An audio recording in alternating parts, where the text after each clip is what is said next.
ভালো সংসার পেয়েছি, শ্বশুর বাড়ি পেয়েছি, ভালোবাসা পেয়েছি, ছেলে মেয়েদের পেয়েছি।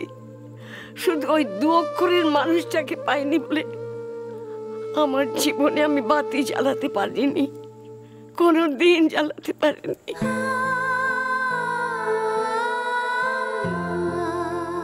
আমার জীবনটা ঘিরে একটা অন্ধকার নেমে এলো, আর সে অন্ধকারই আমাকে গ্রাস করলো পুরোপুরি।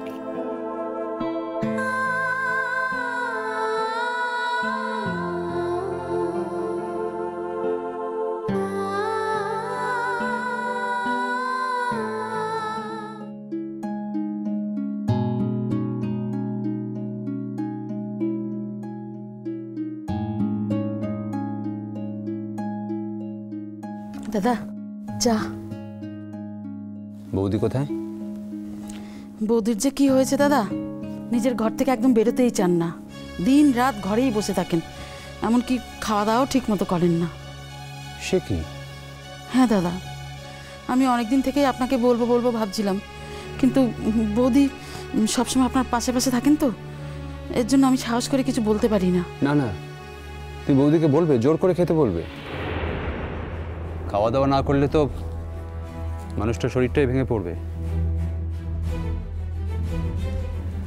তাও কাজল যতদিন এখানে ছিল সেসব একটু খেয়াল রাখতো, ওর কথা শুনতো। তাহলে কাজ হয়েছে বলতে হবে, আমার চালে কাজ হয়েছে। খাবারটা তৈরি থাকলে তবু আমার দাবিটা আদায় করে নিতে সুবিধে হবে। আমি একটা কথা বলি দাদা, আপনি একবার বৌদিকে বলবেন, শত হলো আপনি তো ওনার স্বামী। আর আমার কথা বলছেন, আমি তো কাজের মানুষ, আমার কথার কি মূল্য আছে বলুন? কাজল বলতো তার মাসি নাকি বদলে গেছে, সত্যি কি তাই? অবশ্য মানুষেরই তো বদল হয়, হয়তো সৃষ্টিও বদলেছে। আর যদি এই ঘটনা সত্যি হয়, তাহলে আমার থেকে বেশি খুশি আর কি হবে?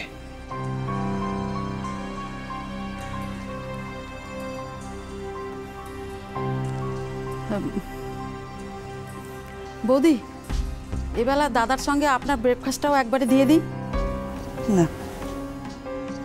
না কেন? দিয়ে দাও, আমি বলছি। সকালবেলা আমি কিছু খাই না। আমি না খাবে, আমি বলছি তুমি খাবে। শুধু কি সকালে? আপনি কখনই বা খান? দুপুরে তো নামমাত্র খান কি না খান, এইভাবে কি শরীর থাকে বৌদি? দাদা এখন খেয়ে বেরোবেন, কেন বকবক করছো? তোমার তো এখন এখানে কোনো কাজ নেই, তুমি এসো। এখন আমি দাদার সাথে একটু কথা বলবো।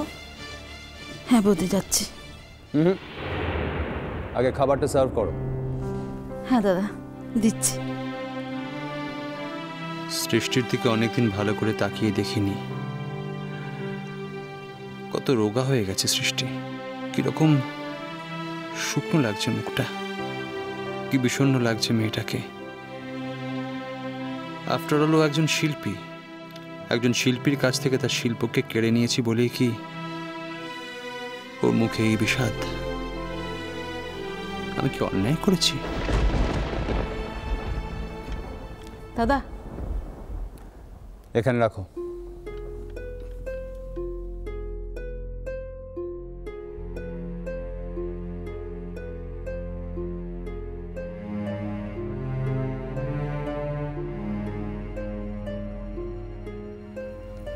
নাও, কে নাও। আমার আর খেতে ভালো লাগে না। খেতে হয় সৃষ্টি, বাঁচতে গেলে খেতে হয়। আমি আর বাঁচতেই চাই না বিনয়। সৃষ্টি,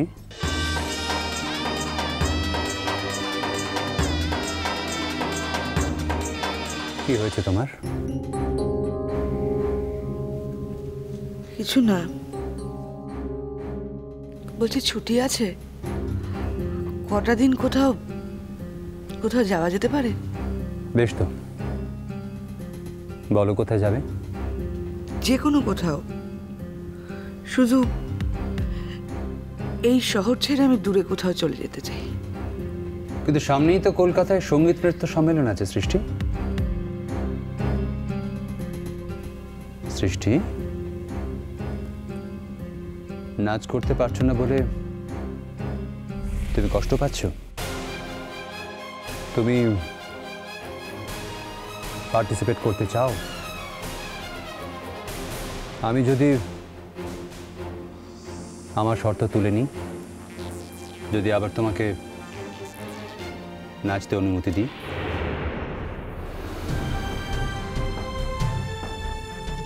তুমি তুমি অনুমতি দেবে না? মাছ যেমন জল ছাড়া বাঁচে না, একজন শিল্পীও তেমনই তার শিল্প ছাড়া বাঁচতে পারে না। আজ তোমাকে দেখে আমার বারবার এই কথাটাই মনে হচ্ছে সৃষ্টি, এই অনুভূতিটাই হচ্ছে। তুমি সম্মেলনে পার্টিসিপেট করবে এই কথাটা জানিয়ে দাও। তুমি তুমি মন থেকে বলছো? হ্যাঁ সৃষ্টি, আমি তোমাকে ভুল শাস্তি দিয়েছি। আমি মন থেকে স্বীকার করছি তোমাকে আমার এই শাস্তি দেওয়াটা ঠিক হয়নি। বিনায়ক, আমি জীবনে আর কিছু চাই না। শেষবারের মতো এই সম্মেলনে নাচতে চাই। তারপর তুমি যদি চাও আমি সারা জীবন আর ঘুমোর পড়ব না। না, আমি তো চাই না। তবে তুমি কেন এই সম্মেলনে নাচ করতে চাইছো সেটা আমি বুঝতে পারছি। কি? কারণ সূর্য পানিগ্রাহীও ওখানে নাচবেন। আচ্ছা সৃষ্টি, একটা কথা আমার খুব জানতে ইচ্ছে করে, আমি অনেস্টলি বলবে? কি? আচ্ছা, শিল্প কি খুব স্বার্থপর নাকি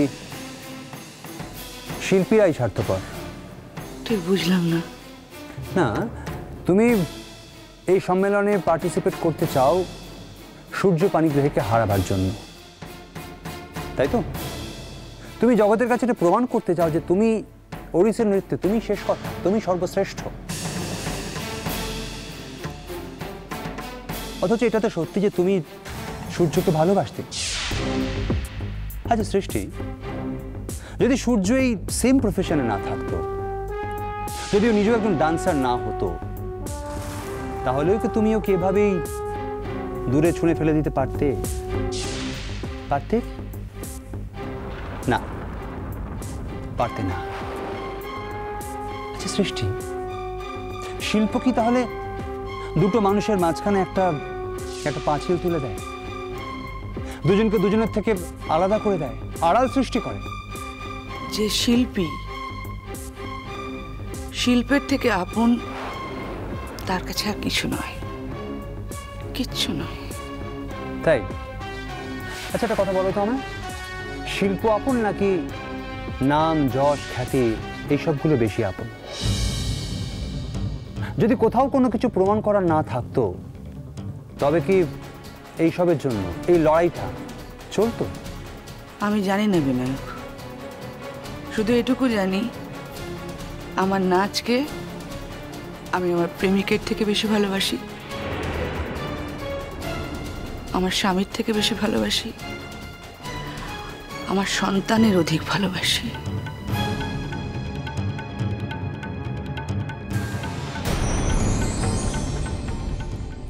আচ্ছা, আমি কি সঙ্গে যেতে পারবো নাকি আমিও পারবো না? বাড়িতে ঠিক আছে, তুই যাবি খন, তুই আমার ব্যাগপত্র বয়ে নিয়ে যাবি, আর এই বড় গিন্নি আমাদের সঙ্গে যাবে। হ্যাঁ মা, আমি আবার কেন? আমি যা, তুই কি যাচ্ছাইবেন নাতনি নাকি? হ্যাঁ যাচ্ছাইবেন নাতনি, যে তুই যাবি নি আমাদের সঙ্গে? এবার কিন্তু আমি শুধু বকবো না, কান মুলে দেবো বলে দিলাম। খুব বার বেড়েছে। আর যাবো না কখন বলেছি? যাবো, সবার সঙ্গে গিয়ে আমিও তাকে নেমন্তন্ন করে আসবো। আমাদের বড় গিন্নি মাঝে মাঝে না ভালো হয়েছে, লেগেছে আমার।